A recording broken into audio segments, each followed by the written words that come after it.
What's up, everybody, and welcome to another edition of High Mythology, the show where we're still higher than Sasquatch titties. They might be on the verge of Yetis. Yeti titties. Hey. Oh, it's a Yeti titty. Yeah. Yeah. Bringing you part 2 of Legends and Tales of the American West, the Wild West. Wiki Wild with Will Smith. No, let's not People go back getting to slapped up in here. Don't go back to that. Not go back to that. Those are bad times. Yeah. I like how Kim had the Critters edition. Yeah. Sasquatch Hunters edition. Right? Yeah. I know this is clear Squatch behavior. As a Squatch specialist. You would be Squatchiologist from You're the one that University watches all of those fucking documentaries. Yeah. I'm just like, oh my god, again. It's on the History Channel. There's Kim. too That many of means you. It's history. Too many of you believers. Rednecks hunted Bayou Sasquatch. Unless I have documented evidence. He ate all my shrimps. I need documented evidence. Need documented evidence. Not just conspiracy Yeah. theories I and need- strange documentaries. I need foot pics is what I need. I mean, we've already cleared the UFO shit. I accept that they're there, just no. First person who spots Bigfoot is just going to have that awkward, show me your feet. I'll show you mine. Yeah, and you're wondering why Bigfoot tried to remain hidden. People keep asking for feet pics. Some weird shit. Yeah. Well, I guess we'll start off. Oh yeah, go ahead and take it away, Kim. All right, story 1. The Valley of Headless Men. Uh-oh. High up in the Canadian Northland, Oh, just hey. below the Arctic Circle where the Yukon and Northwest Territories meet the jagged end of the British Columbia, lies a beautiful valley. Though surrounded by a forbidding country of blizzards and ice storms, this valley is filled with lush forests and luxuriant plants. With meadows covered in wildflowers and miles of berry patches, there fawns gambol in the sun, birds chirp and warble, Warble. while bright-colored butterflies flirt amongst the blossoms, replete with the sweet nectar. Nectar. The valley's earth is warmed and the climate rendered mild by innumerable boiling and steaming hot springs, nature's own subterranean heating system. Also, by the whim of some strange local god, gold is to be found here. Gold by the handful and gold by the bucketful. And yet there are no human beings to be encountered in this beautiful valley trying to escape the harsh climates of the region. This earthly paradise is shunned by the nearby Indians, and not only because its beauty is marred by the all-pervading reeks of sulfurous vapors. To the natives, this is the Valley of Headless Men, the Vale of the Nakunis, hairy demons resembling giant bears who suffer no human being to enter their balmy realm and who will punish unsuspectful trespassers with death. Yeah, that clearly sounds like Squatch behavior. In 1904, during the aftermath of the Klondike Gold Rush, there, 3 brothers, Charlie, Willie, and Frank McLeod, ventured Frank McLeod of the Clan McLeod. ventured into the Valley of the Headless Men in search of the shiny, precious yellow metal. And that has kept mankind spellbound since the dawn of history. In Edmond, the brother named Charlie had encountered a grisly old prospector wearing around his neck a rawhide thong from which dangled a large gold nugget. The old man said, when you said dangled there, he had Well, on a it's not showing him rawhide your thong balls. where one of his balls just dangled and he didn't even pay attention to it. it was dipped in gold. It's dipped in gold. It's my golden nugget. I found it inside that devil's cauldron. They go to Headless Valley. Up there north of Fart Leonard. There's a lot more of that stuff where this stuff comes from. They said Fart Leonard. Fart Leonard. Asked why he had not stayed to help himself to all the gold, the old-timer said, Yeah, there's critters up there. Critters edition. Yeah, you don't want to monkey with. Oh, where's our fucking... Because they're big-ass monkeys. Big as Kodiak bears. Covered with hair that seem to be wearing fur coats. And they're apt to tear you apart with their huge claws and giant bowls. then gobble you up like candy. The gold's there for the picking, but it lies amongst heaps of human bones. One of them's ungodly beasts the Indians call the Ninnacoonies. Ah, you slipped me into that one, you goddamn. You racist I'm a fuck. racist old man, too. Yeah. The me for breakfast. Almost had me for breakfast. It got so close, I felt its hot, stinking breath on my neck and its erection on my back. Just breathing on him.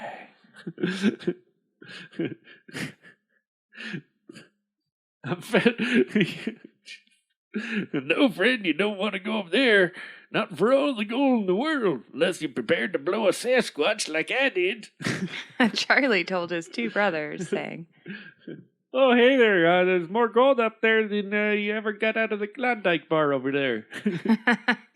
And old Coon tried to scare me off with his tales of huge hairy monsters and their giant peni. It's only to keep out the competition, eh? He wants it all for himself up there.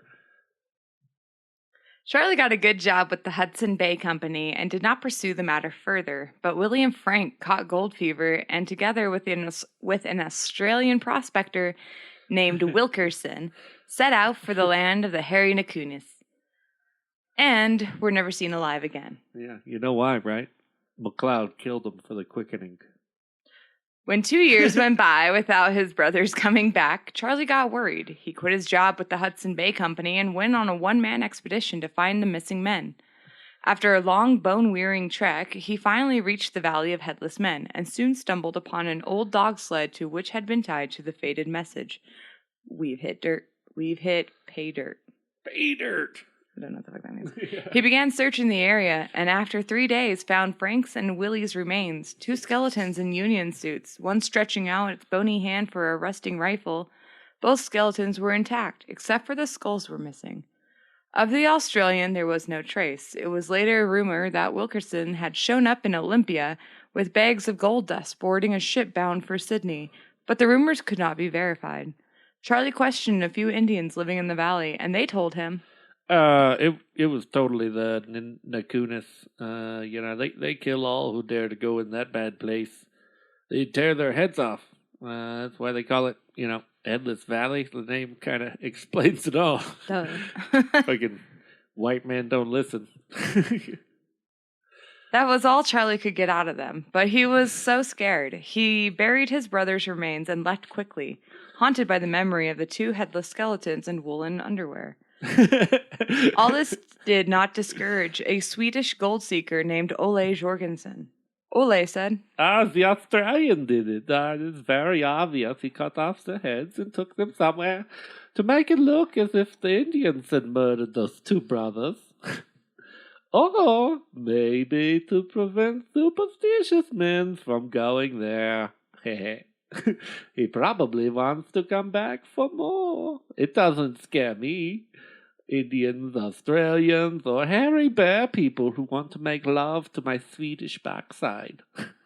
It's all the same to me. I have a good rifle and a 6-shooter. I am ready for Sasquatch love. At Fort Layard, Ole ran into a storekeeper called Fields, who grub-staked him for half the share in whatever the Swede might find. Ole disappeared into the wilderness, and 2 years later, a Nutlakyapamuk Indian appeared at Field's store with a letter from Jorgensen. Ole had found the mother lode. He wrote, "Oh, hello. Come quick, my friend, and bring the supplies. We will both be rich." Was enclosed into the letter was a map indicating the spot where the Swede had built himself a cabin by the lake.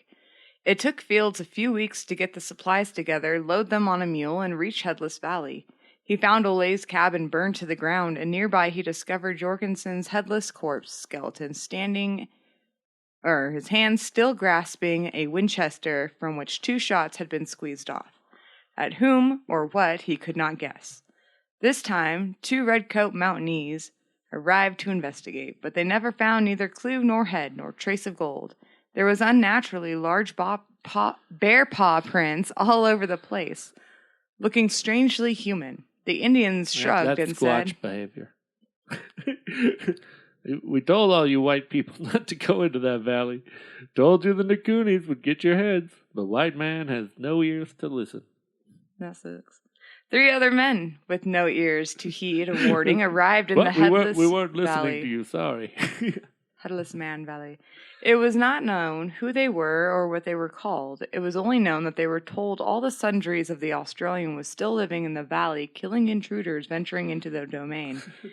They were not afraid because they outnumbered him 3-1 and were heavily armed. Their headless skeletons were found a year later by the river, still in their bedrolls.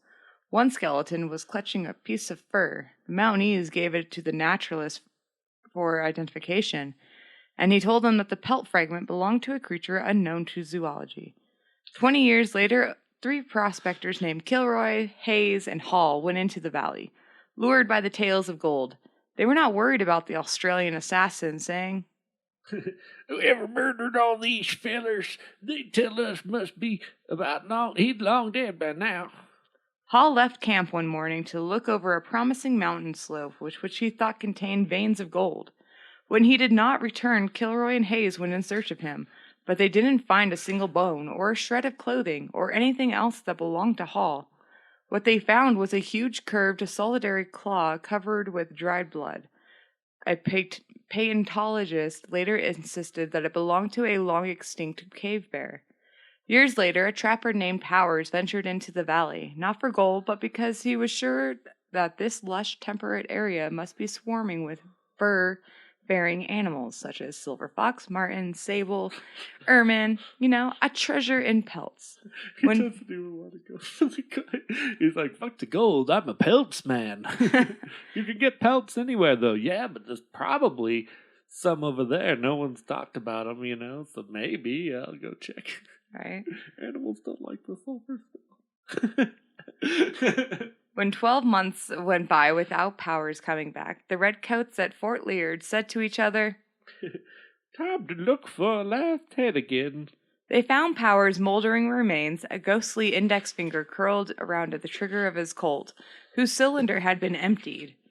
When he had shot at could not be determined, but where the gigantic footprints with one Mountie said must be from the biggest Klondike bear ever. His captain was sure they belonged to a 10-foot tall fellow who never clipped his toenails.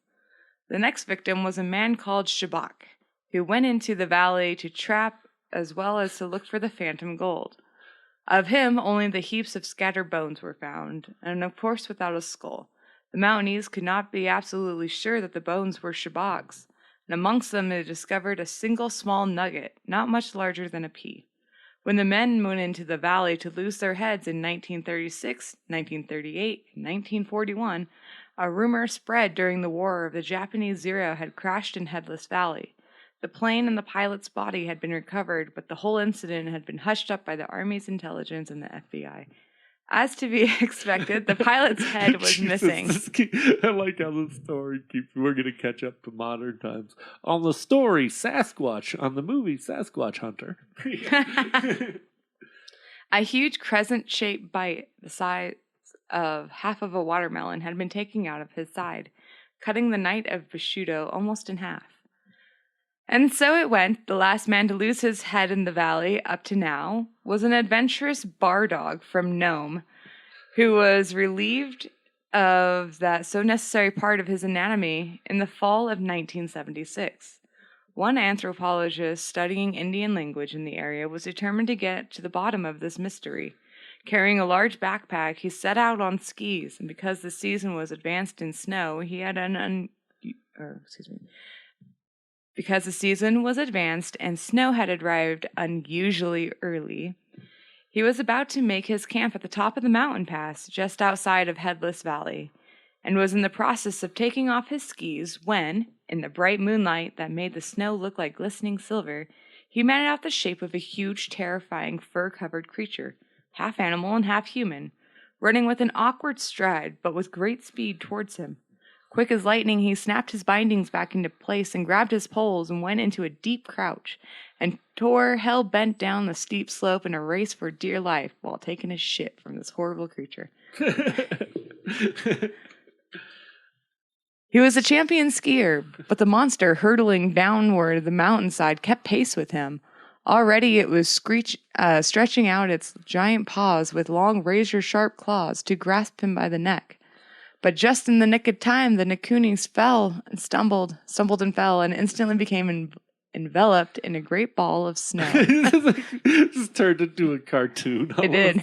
We're from Sasquatch under the Looney Tunes. Then he turned into a big snowball and rolled down the hill. The snowball grew quickly and into an avalanche the size of a big house, gathering speed as it came thundering down, rolling and rolling and rolling splintered trees along the way and crashing at last into the forest far, far below. Cartoon style. Yeah. It said that you could see little stars going around the Nakuni's head after he got up out of it. The thoroughly shaken anthropologist did not escape altogether. He lost 3 toes to frostbite on the way back to Fort Ledyard, where he arrived more dead than alive. And after having recorded, he said that the Nakunis must be a Yetis, a subspecies of the abominable snowman. Others maintained that the anthropologist was a well-known alcoholic who had never seen giant white mice and pink elephants. But no abominable Yeti or Nakunis. Wherever he saw, the moral of the story is, don't lose your head looking for gold in the Valley of the Headless Men. That's a good moral, but that's I'd like to finish up after his whole story. But, people who heard it said that sounds like a fucking cartoon and you're an alcoholic. We will later make cartoon stories of this. This is some funny shit, dude. I mean, continue. What year didn't they say that was like 1980? All the way to 76. 76, yeah. That was this guy. Yeah. So I went up Cartoons searching were just for the coming out, Nakunis, and I was like, hey, how about I drop some acid? Oh, shit. Yeah. Help me find the Nakunis. So what do you think? Do you think it was a cave bear or Sasquatch? Hard to tell if he was an alcoholic. Who knows? Giant mice and pink elephants came running after him. And that one guy did say, that got the claw was like cave bear. Cave bears were big. That's true. I mean, cave bear could fuck people up. They were supposed to be extinct, but I could see one living in a valley somewhere. Yeah, near the sulfurs. One little family. One who likes sulfur smell. Mm-hmm. The question is, have we gone to Headless Valley? What if it's one of those peaceful monkeys, Gigantopithecus? Yeah. They just found a tortoise that's like 5 times a human average size. So if the average human is 1.5 meters, these things were 4.5 meters. They were gigantic. It was like 4 humans stacked. I want to ride one. They were equal in comparison to the megalodon, is what they were saying. I was like, fuck that. Turtle rider. Can you imagine that snapping turtle breaking you in half? No. You better feed it lettuce. Make friends with it. You better. I would That's ride where the kingdom's battle. on the back of the fucking. Okay, moving on. Story number 2. Little Until condos Judgment on the back Day. of them. So to understand Until Judgment Day story, you have to listen to the first story of the last episode. Good luck, friends. Oh, yeah. You can pause right here and let us know. Also, subscribe, like us, share us. Tell your friends about us. Don't forget to check out our merch store. We'll talk about that at the end. Scream our name down into the Headless Valley when you go hunting for a Sasquatch to bone. So pause here and go back and listen to the first episode of the last one. Unless you've already watched that. Yeah, Kudos. You've already listened to part 1. Here are some stories about the white stallion. I mean, it'll still work even if you haven't. Excuse me, the great white stallion of the West. But it might get you pumped to listen to part 1 too. Mm-hmm. So that was also fun. All right, Until Judgment Day. There was once 2 fellows, Jack the gambling man and the Kentuck kid. They met at a gambling saloon and called the Bucket of Blood. Jack won over $1,000 at the faro table. Bucking the same tiger, the kid lost everything he owned in this world, including his gold-plated watch and his saddled horse. The kid said, I don't know what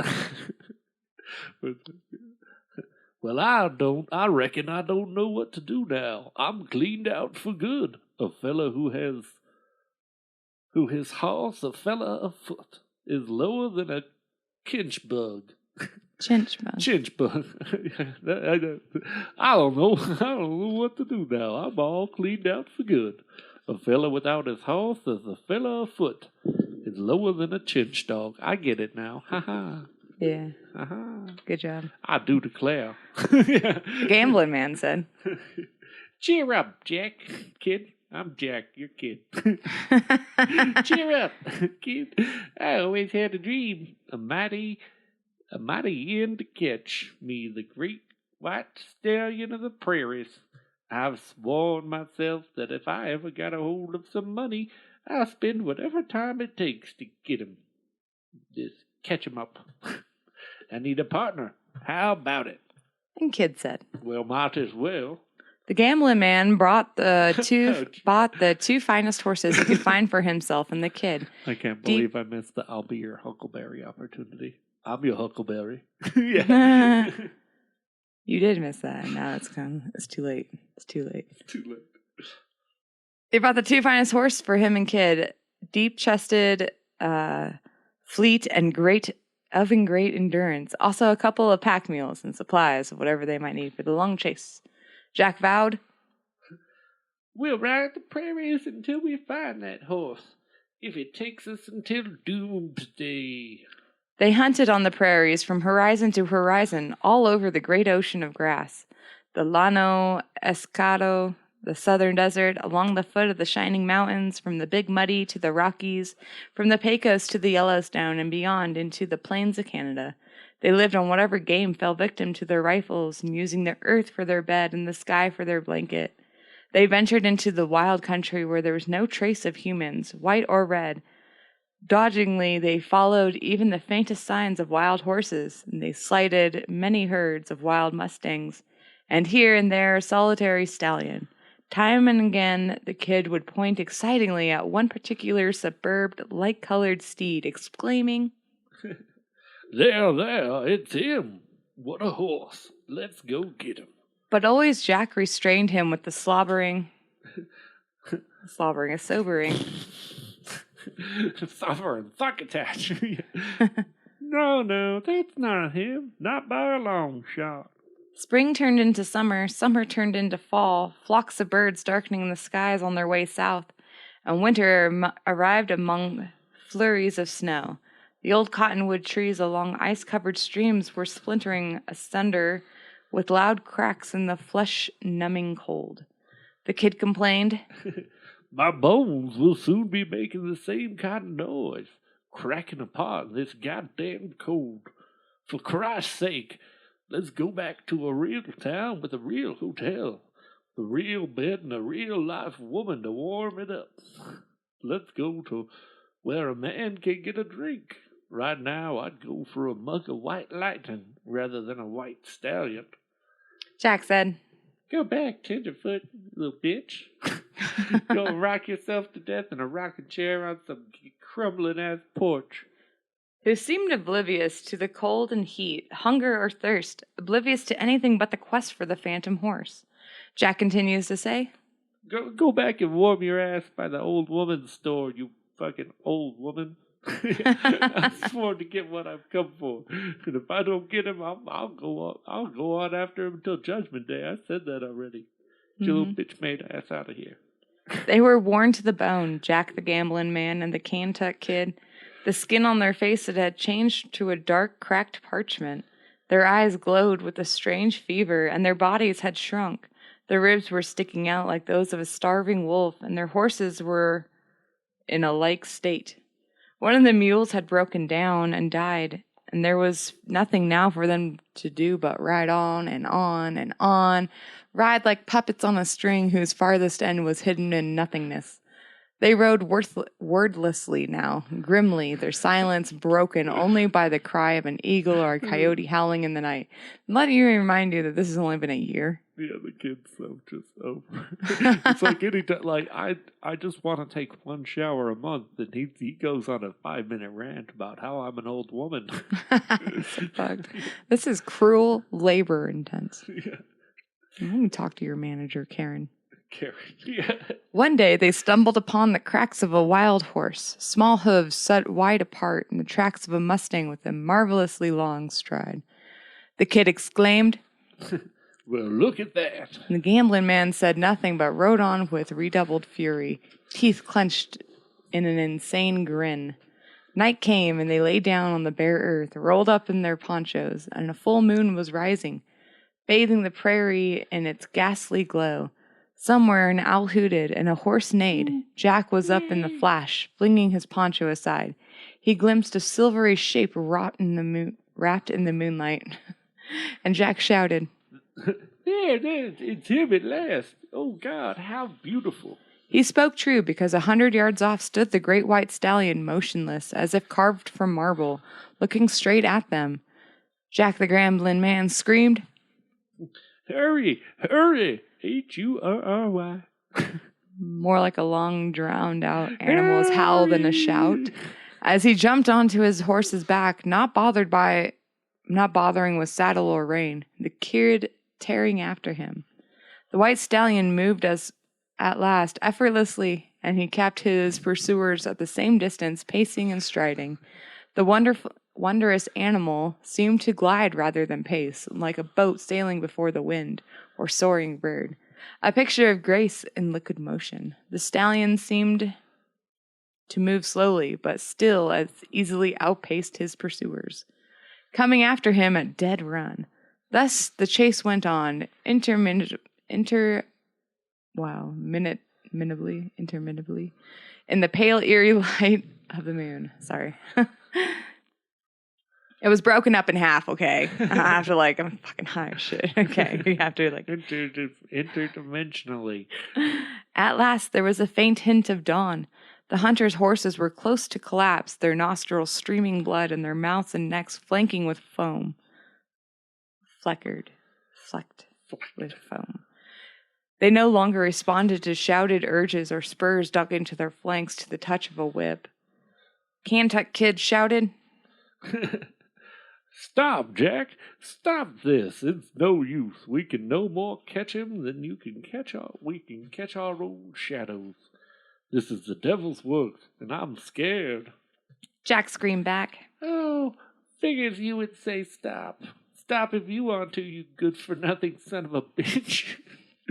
I'll follow him into the jaws of hell until Judgment Day. You go on back to the village. Birth some children who will birth other children. Grandma-ass bitch. On and on went the wild chase, the riders getting a last ounce of his efforts from the frantic mounts. Far ahead, the Kantuk Kid discerned a black line.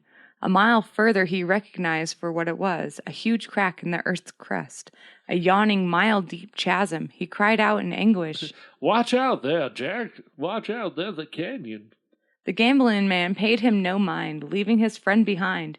The kid got a glimpse of the white stallion hurling himself into the air with a mighty leap, and saw the gambling man and his mount leaping after. The Kantuk Kid reined in his horse at the last moment, and it stood at the chasm rim, its legs trembling, covered with foam, and its eyes rolling with terror.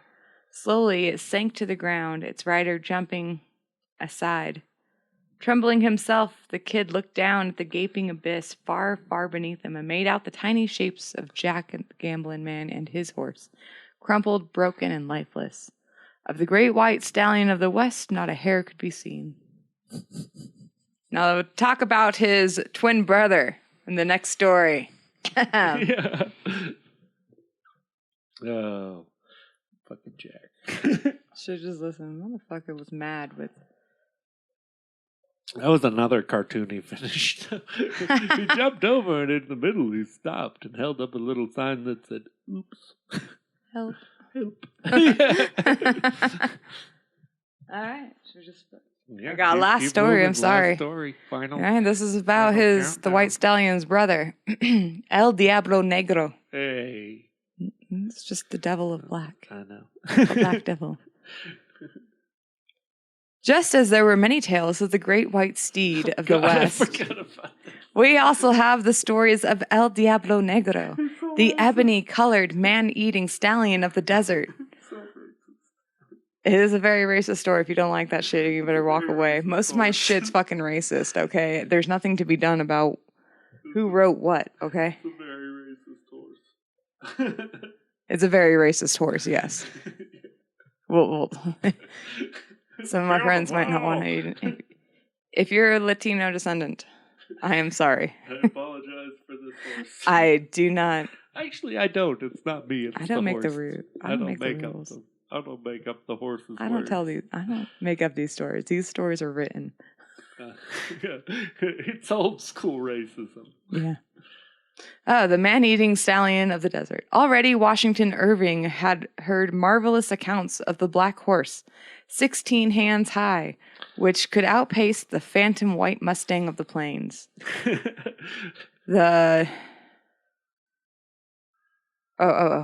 The Norte Americanos knew him as the Black Devil, the Blue Streak, or simply the Raven. Indian storytellers called him the Black Death. Amongst the Sioux, he was known as the Wagni Shunka Wakin Sapa, the great black ghost horse. Black Dick. Black Dick, yeah. The Devil Stallion was wondrous to behold, bigger than any horse known to man, not as graceful as the White Phantom steed, but he inspired terror by his supernatural strength and ferocity. Beautiful he was, proud and splendid as Lucifer, the fallen angel amongst the equines. He was sleek as oil, his skin was like obsidian, reflecting the rays of the sun. His body was broad-chested, his hooves were hard as flint, and his neck like an arched bow. His mane rippling silk, and his eyes glowing coal. So the author clearly wants to fuck this horse. Mm-hmm. Just like he wanted to fuck his brother, the White Stallion. The way this guy describes horses. El Diablo Negro was invulnerable. Arrows and bullets rebounded from his glossy coat. In combat, he shrieked like a panther, turning the blood in many men's bodies to ice. Roar. While the Indians feared him as a man-killer, they eagerly hunted off his offspring, begotten upon ebony-colored mares, as black as their sire. Such sons or daughters of El Diablo were not only arrow and bulletproof, but also rendered their riders impervious to all man-made weapons. But the most wonderful thing about the Black Devil was his power of human speech. He could talk, if only to one chosen man. He could talk, but you kind of wish he wouldn't. Once a large war party of Arapahoes Arapahoes, yes, thank you. I'm sorry. Arapahoes penetrated deep into the southwestern territory. Like the author wants to penetrate the horse. Planning to raid the Comanches' horse herds, but lost their own ponies instead, as well as the lives of one of their braves. Having picketed their horses to the night and gone to sleep, they were awakened by a great commotion, neighing and whining. And the din was caused by a monstrous black stallion that had gnawed through the hobbles of the Arapahoes, I'm sorry, mares, and were taking off in triumph with his newly acquired harem. Some of the mares' owners followed in pursuit on whatever mounts they had left.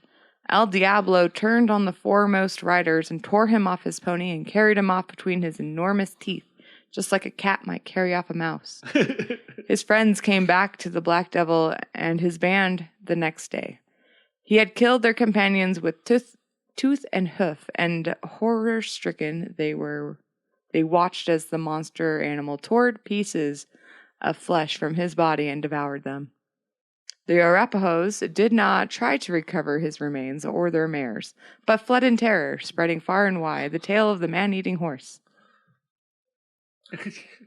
The Buffalo Soldiers, a regiment of colored troopers, knew him as the Ole Black Devil. Old black devil.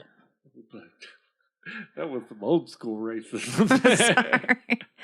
Buffalo soldier. Yeah, colored folk. African American. Sorry. I don't make up the wording. I literally just read. I am like fucking, what's his name? Ron Jeremy. Ron Burgundy. I'm like Ron Jeremy. I tweet stuff and I have a big ass dick.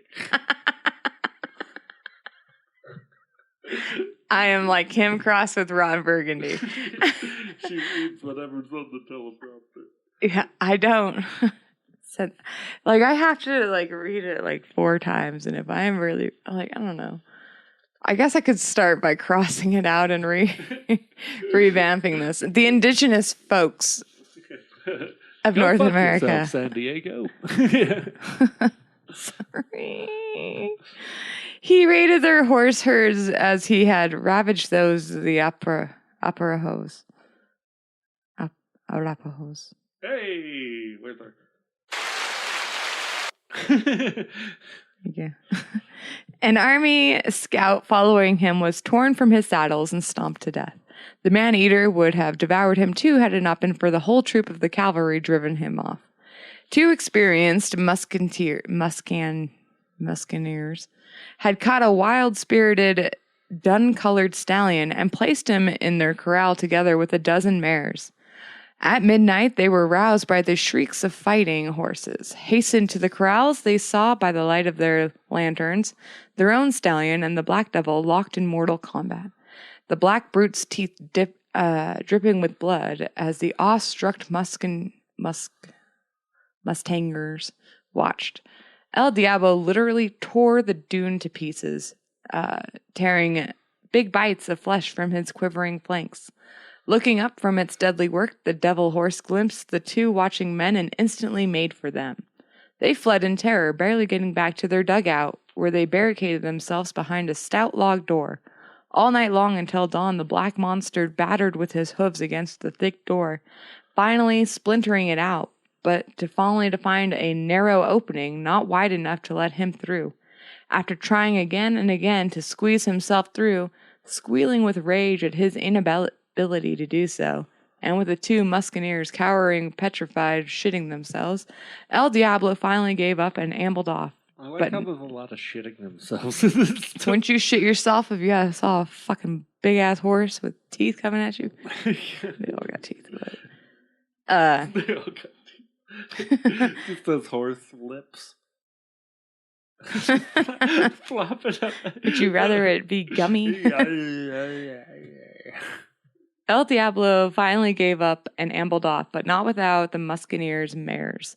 Though being left afoot and limp with exhaustion, the intended victims praised God for all of his saints for having saved them from the horse of perdition. And yet there was one being, and a human at that, with whom El Diablo loved after his own fashion.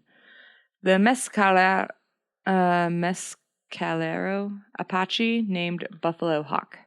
He was a medicine man, and the whites called him a sorcerer.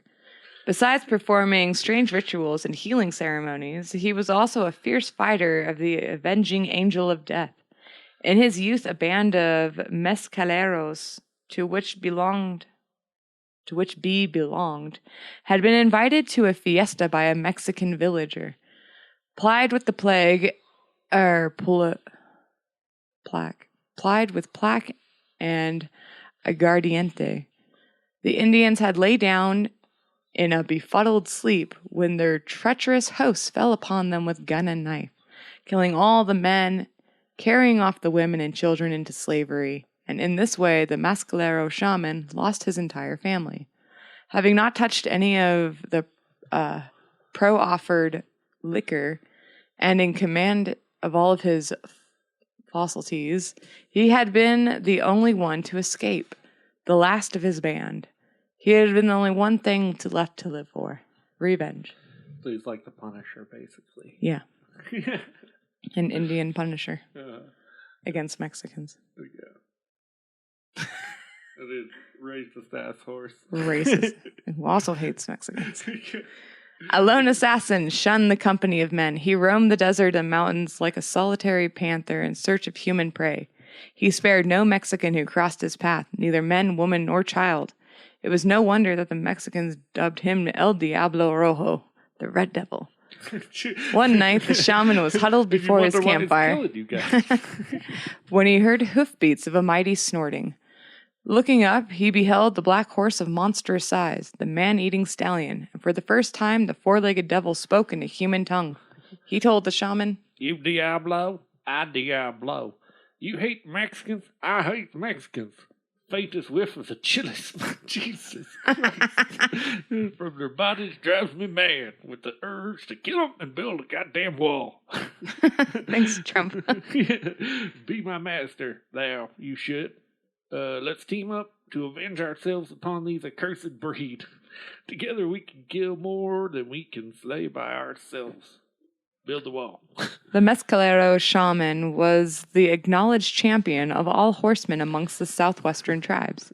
He exalted the feel of the mighty stallion's body underneath him, gloried in the terrific speed with which the Black Devil carried him wherever he wished to go. The stallion's swiftness and its teeth and hooves all together, with the Apache's stealth, his lance, and his death-dealing bow, made a fatal combination, a killing machine spreading terror throughout the Rio Grande border country. So wielded seemed men and horse. So welded seemed man and horse that the campesinos believed themselves the victims of a satanic centaur, killing them by the dozens and by the hundreds, transforming a whole region into a wasteland. Villagers and fields were abandoned, roads that stretched untraveled as a whole population fled to escape the Avengers' fury. A few rich hacinados got together. Something that had to be done about these two Diablos would make their whole district uninhabitable. There was a bandito in the calabozo, awaiting death by hanging. El Tigre was his nickname. He was acknowledged no other. He was a shy fox and strong as a bull, and for many years he had terrorized high and low, evading capture again and again. A woman's betrayal had finally landed him in jail in the gallows shadow. She had lured him to her bed, had given him a sleeping potion, and called in the rules which he had laid unconscious to collect the reward. The rich ranchero said, "Let us not hang this cabron. Of all the banditos, this El Tigre knows his trade best of all. The assassins, or best of all the assassins, he is the deadliest. Let us offer him life and riches in exchange for ridding us of the two Diablos, the two-legged and the four-legged one." El Tigre was pleased. To go after the two Diablos was dangerous, but preferable to being hanged. Also, the reward was commensurate with the risk.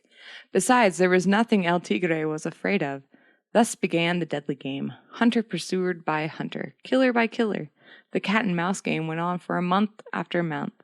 The bandit turned bounty hunter was skilled at his task, stealthy, tireless, and human bloodhound, for the unshakable shadow followed the trail of the shaman and his devil horse. At last El Tigre came close to his prey, that in his mind he could already feel the reward money weighing down his pockets. Too close, as it turned out. Noiselessly, in the dark of the night, the bounty hunter crept towards the shaman's campsite, a knife clenched between his teeth, a pistol stuck in his belt. Not a rustling of the leaves or the breaking of the tiniest twig could be heard of. Inch by inch, unseen and inaudible, El Tigre moved stealthily between his intended victims, unseen and unheard, but not unsmelled. He's a very stinky guy. While the shaman slumbered, the demon horse picked up the faint odor of chili. El Tigre, having wolfed down a big plate of chili con carne before setting out on his murderous endeavor, became his undoing. He's just ripping chili con carne parts. Silent, though. Silent chili parts. Sounds like the wind. The horse. With flaring nostrils, the black devil followed the hated scent and carried him by the wind. Before this luckless bandito knew what had hit him, the steel-hard hooves was pounding him into a bloody mass, while his huge teeth tore chunks of flesh from his body. The shaman was up by then, hurrying to the scene of carnage. Mad with blood and screaming in his colossal fury, the stallion turned upon his master, whom, in a frenzy, he no longer recognized. There was only one place of safety for the man, on the enraged animal's back. The mascalero vaulted onto it, its thighs and heels digging into the great horse's flanks, his fists gripping the mane, holding on for dear life. And the demon steed bucked, skydived, plunged, and reared as if no other horse had before. He leaped 6 feet into the air, and he tried to sideswipe his rider to scrape him off against some tree. The stallion rolled over on his back and crushed the shaman beneath his immense weight, but the Apache was off of his back in a flash and just as swiftly was in the seat again as soon as the black devil was on his feet.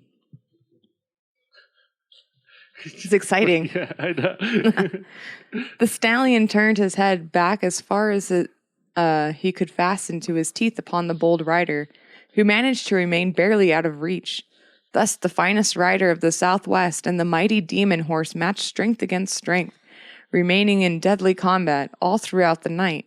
The black devil employed every trick in his repertoire in vain, as the Apache remained stuck to his back, so that man and horse fused into one another and together crash plunged and thundered over the trembling ground.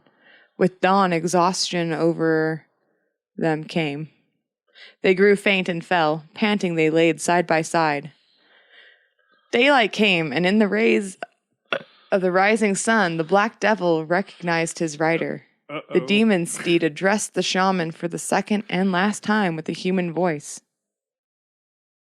Master, I love you, but only an hour ago I would have torn you to pieces. In my fury. This can never happen again. My racism has gone too far. There's been enough killing, whatever wrong has been done to us. It has been avenged 100-fold. I mean, we really went to town with that race genocide thing. I know of a faraway high mesa covered in lush grass with a great water hole in its center that never runs dry. Never runs dry. There, I'm gonna take all my willing mares and we're just gonna go kind of have a fuck fest till the day I die. You go have your own fuck fest there, Ryder. Make a family. Never pull out, never surrender. The shaman said. Okay. And that was it. That was it. The end. The end. Yeah. That was a very, very racist horse. The horse didn't even really have reason. Like, the Mescalero at least is like we didn't really know why he hated Mexicans. Mexicans. I fucking hate Mexicans. Or the fact that he hated chili. Maybe he ate some chili, someone gave him some chili, and he shit like mad and it was bleeding and shit, and then since then he's always hated the smell of chili or anyone who would feed him chili. It seems like he hates everyone. But yeah. I definitely think he's racist, especially when you add the Buffalo Soldier chapter of things into there.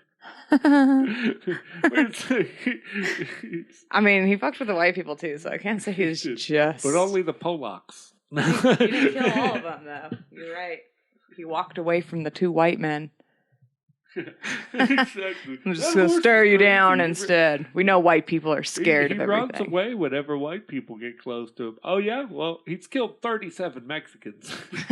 Said some very racial things on Twitter. Yeah, dude. He's basically an Elon Musk. Yeah. He's verified. That's what we should have called him in this story. Well, yeah. Hope you folks enjoyed. Be sure to like, subscribe, follow, share. And our merch shop is? Our merch shop is teespring.com/Howley dash. No. Yeah. Slash. High dash mythology dash merch. Yes. There you go. That's the one. You're too high now. High? Yes. Very. Very. Thank you. That's what we do here. That's what Yeah, the that's what point we of do. this. Yeah. Shout our Well, names Yeah. within appropriate hours of day. Yeah. Let people know. Let people know. Tell people.